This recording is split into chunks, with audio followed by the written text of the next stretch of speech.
ammunition. This is a war that should have ended because of horrendous and horrific casualties taken exclusively by the Russians.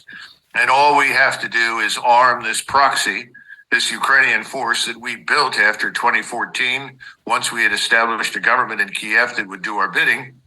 And this force in Ukraine would devastate Russia. Well, it hasn't quite worked out that way, has it?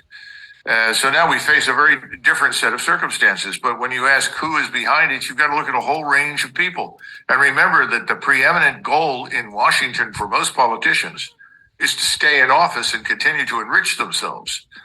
Therefore, they pay a great deal of attention to their donors. Who are the donors? You have to go and look at the oligarchic class of people that drive policy, that keep us in a state of perpetual conflict with a whole range of people and nations.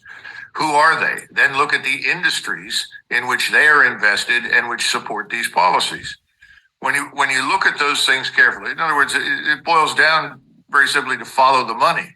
When you do that, you begin to understand that what's happening in Washington has nothing to do with the American people or United States interests. No one in the United States, very few people in the United States know where Ukraine is. They could care less.